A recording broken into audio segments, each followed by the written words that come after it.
Dark Knight's Death Metal, The Multiverse Who Laughs, issue 1 is first up today. Obviously, it's multiple stories, so multiple creators, which we'll sort of bring up as we go through it. And I'm just going to sort of start with the first thing I'll say is that, yeah, you can skip this one. This is yeah. It's fine. It's not the worst thing ever, but I wouldn't say I particularly liked any of the stories in it. So yeah, I'm gonna say there's no story in here that I think is really bad. Like there's nothing in here where I'm like, oh, that's terrible. But nothing. I'm like, oh, there's not even like in a lot of these anthologies, even the mediocre ones. There's usually like one standout story where you go, that story is really good, but I'm not sure it's worth the price of entry for the whole thing. I don't even have that in this one. Yeah, honestly, it's impressive that they did so many of these and they got to this point, which is quite near the end game of the whole thing, before one genuinely felt like it was just like completely and utterly skippable in every sense. And so on that account, I guess congratulations are bizarrely in order that it took this long to get one like this. And it's not like it's super offensively bad or anything, but you can save your money. You don't need this. I mean, I kind of like the opening, the Robin King being the storyteller and saying, listen in, dear reader, before you turn the page, these are dark stories of the multiverse, blah, blah, blah. And it ties in roughly to where we ended the last issue of the main book, in that these are just basically stories of what all these Earths have, all those worlds we saw at the end of the last issue. This is kind of stories coming out of all of those planets, and that's fine, that's cool. But ultimately, none of the stories themselves, I think, are all that great. The first one we get to properly is the one written by Patton Oswalt, of all things. Yeah. With Sanford Green on the art. Which I do quite like Sanford Green. I think the art is pretty nice. Yeah, they are solid. It fits for the tone that's going for. It's a story about Zaz going to whatever, this world's version of Arkham is, where Kite Man's also there. I love the idea that Patton Oswalt's a fan of Kite Man. I think that's kind of funny. But everyone should be a fan of Kite Man these days. But Zaz wants to be ascended. Like there's like it's like metal symbiosis, like enhancements that are happening at this Arkham, and he wants to be a part of this, and he's pissed that Kite Man's getting picked over him. But it all just kind of boils down to when some other villains arrive at the end. Condiment King, for example, when they come in and see like the previous inmates, they've all been transformed into various. So I'd say sort of like half demonic, half cyberpunk kind of looking would be my. Yeah, you've got one that's like Cthulhu-y. Yes, that's Calendar Man. Yeah. Okay. You've got the what looks like a flash demon. I'd have to go back and check who that is. The reason why that is because Calendar Man, his tattoo matches what he had previously, because you see him earlier on there, sure, and he's got the same tattoo, which is why I know that's him. I'd have to go back and check the previous page. But yeah, like none of them stood out to me as obvious. Like, oh, that's definitely who this person is. No. I mean, that's Zaz with all the pipes coming out of his back, right? Yeah, but yeah. I think that one's a little bit different because we saw a bit of him in the other room with the metal arms and stuff. Yeah. So that one, we just had that, showed to us where it was clearly Zaz in the page before. So that one wasn't really up for debate. Then the next story is a Super Pets planet. I mean, it's not that all the planet are animals. There are humans on the planet. But it's about Crypto coming back from space and finding out that essentially a deceased style, zombie apocalypse has happened. And, comes back to the Hall of Justice to find Comet and Streaky and wondering what the hell's going on. And it is explained that a virus happened. Was it Red Medvo, which is like a red Superman wolf? Very, very communist one as well. Yes. Infected them, and they did get a bit of a cure for a while, but it didn't last very long. So the end of the story is actually just that, they're screwed, and everything's gone. Yeah. I mean, I laughed occasionally. This is the Amanda Connor and Palmiotti one. I laughed a little bit at when they were talking about their day in the flashback, and Backhouse says, "I was milked." I enjoyed that. Something to that effect. But, again, this is one where it was perfectly fine. Chad Harden on the art. So this is very much the Harley Quinn team kind of reunited. It's a fine 6, 7, 8 page, whatever it is. It's on it's just uninspired. I feel like the story all kind of revolves around just at the end going, oh lol, no, the cure didn't work, so now they're screwed anyway. It felt like they got an editor's note at the end going, oh yeah, by the way, this is an Earth that's screwed. Everything needs to go wrong. And they went, oh okay. Well, I guess we'll write that in. Well, more than that, I just feel like there's not really a story. It's just they wanted an excuse to make a lot of super pet jokes, and then oh shit, we have to give it an ending. Oh, they're just all screwed. There you go. Yeah. End of story. I really like the lettering. I like how all the different boxes, like the word boxes of balloons, are different shapes for the different people. Like Crypto's is in the shield, and the chimp is in a banana, and the cat's in like a little ball of yarn. Ace is in a bat. Just things like that. I thought were nice little touches in the craft of it. That was really clear who was talking, even if you weren't looking at them. Yeah, it's fine. This is probably the most interesting conversation about a comic we can possibly have, because I'm constantly just going, yeah, it's all right, it's fine. You really did sum up this issue in like a sentence at the start, going, yeah, it's fine. It's fine. It's totally skippable. It's not worth the money. You're not going to miss anything of important. We then go to another Earth where Star City has had its name changed. The Guardians of the Universe have taken over Earth. Changed to New Oa. Yes. Wait. Oh yeah, New Oa Subsector 70. You're right.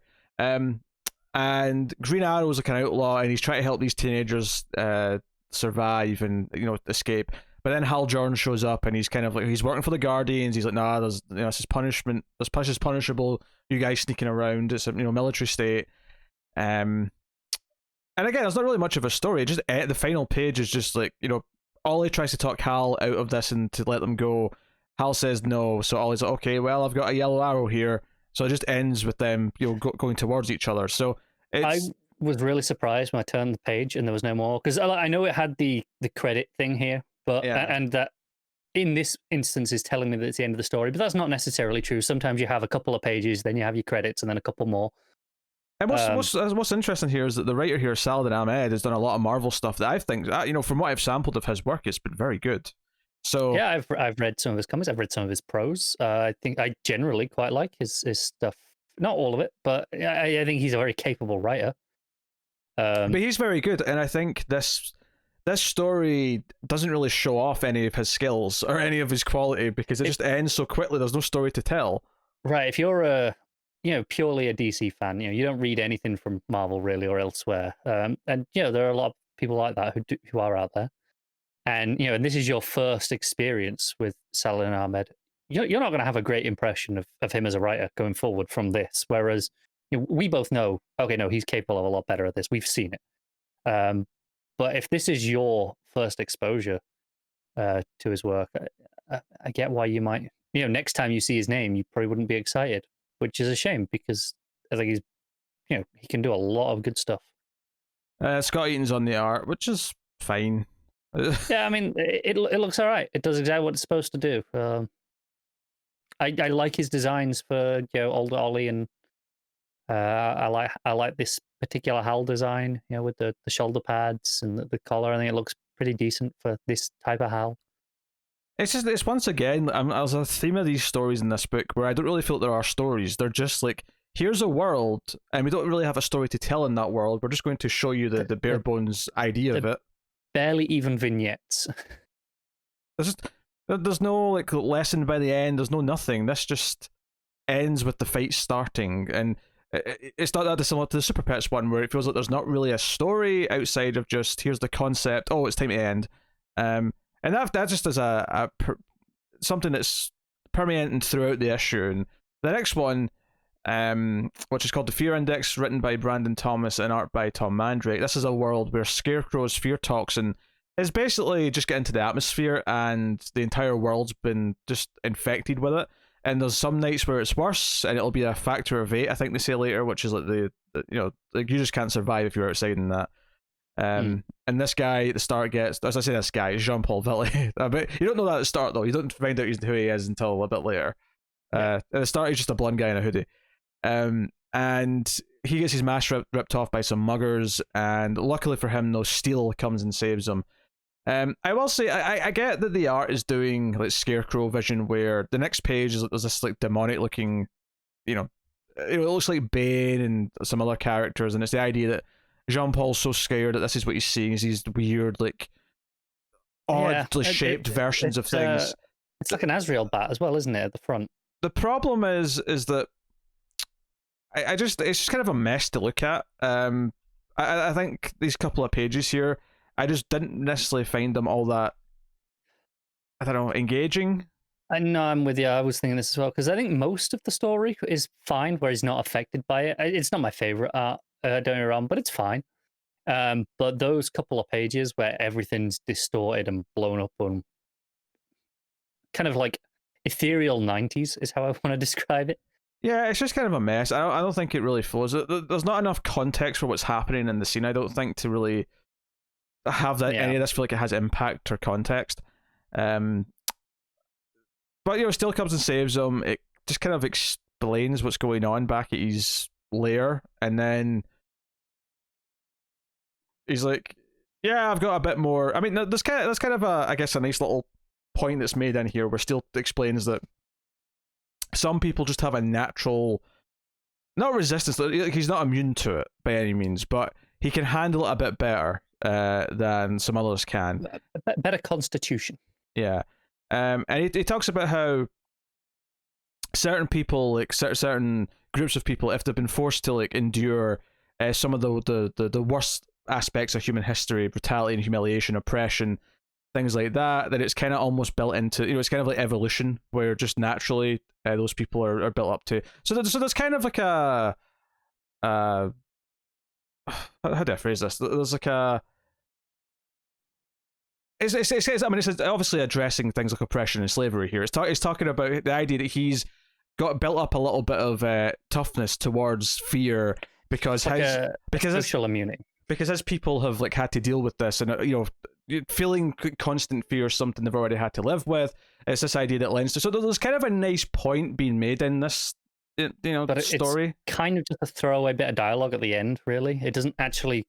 The story doesn't make that point. It's just he kind of says that at the end. Yeah, he kind of says that separately, and again, it just ends with him holding up his hammer, saying, "Well, there's always more work to do." Again, it just feels like it. Again, here's the concept of a world, but with no story. Yeah. We're doing this, and I was shocked when I turned the page and that was it. That was like I was onto the ads at the end. I was like, "Oh, okay." I was shocked and relieved at the same time, because I'm like, "Oh, that's it. I'm done." It's not 80 pages, because thank God, if there was 80 pages and there was like twice as much of this. No, I was expecting it to go back to Robin King at the end to wrap up Crypt Keeper style. I felt like it was going that way. I get that. But I mean, I did happen to read the opening contents page, so I knew it wasn't going to. Oh, look at me. I read the contents page. I'm sorry for reading what the book gives me. I never read the contents page in these anthologies. Never. I do, so I can be aware if there are any obvious teams where I'm like, nope, I'm not reading that story. No, there's a surprise element. You got to go through and get any surprise, or in some cases, a nasty surprise. And then sometimes when they don't tell you till the end of the story who's on it, it's like a nice surprise. Like, oh, that makes sense why I like this, because it's this person. my time is valuable, and I'm like, nope, I can skip that one. I can skip that one. But in this one, there were no teams like that. No obvious red flags. It sort of says I read it all, and then I'm like, probably could have read none of that. It's skippable. It's totally skippable. I there's not a whole lot to really say about it, honestly. I don't really have anything positive to really recommend it. I feel like we've done a couple of these before. We've got these anthologies about different stories of these different dark multiverses or different Batman or different whatever, all tied into the idea of all these worlds in this crisis in the dark multiverse.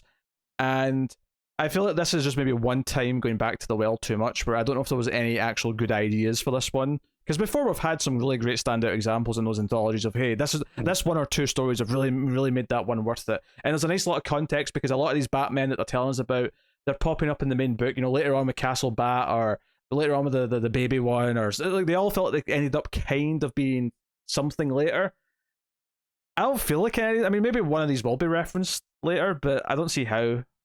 If anything, it'll probably be this last one where maybe this version of Steel will show up to help out at some point. Unless they end up like fighting through some of these Earths that have arrived, or perhaps we won't see this Steel, but we'll see like some people from this Earth, and it's like, why are they all so crazy? And they'll say, oh, on that Earth, everyone's been like doped up on scarecrow gas for years. It'll be okay, so that's the tie to this. That's the tie to this Which story. I can definitely see happening.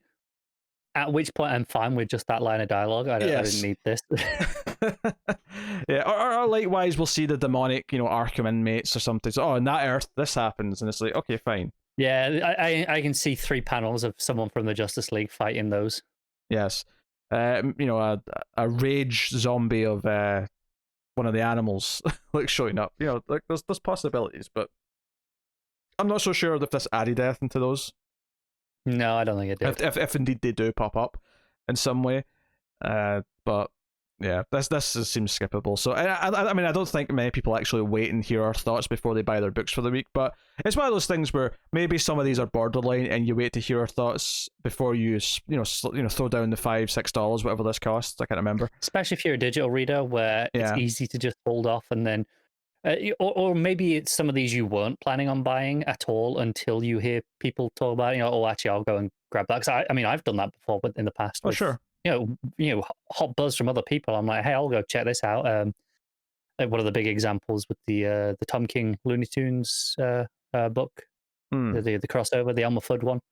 I had no intention of picking it up until I heard all the buzz, and then I went and checked it out, and it was fantastic. Anyway, what are you giving this? I'll give it a 4. It's not terrible, but it does nothing to justify its existence. Yeah, I don't know if... I think all of the individual stuff is probably a 5, but I'm going to give it a 4 as well, because I think it's somehow all feeling equally kind of pointless, annoys me a little bit more as a whole. Yeah. The sum of the parts is more annoying than any individual part. So if any of these stories were a backup on another book, you'd be like, it's a very skippable backup. I might dock half a point. But when it's a full book of those, it's like, oh, really? This is it? Over and over again? I wouldn't always dock anything for a bad backup. If the main story was like a 10 out of 10 perfect, I'm just going to disregard the backup and just... Because if I cared that much about the main story, if it was that good, I'm not going to let some stupid backup like infect my opinion of it.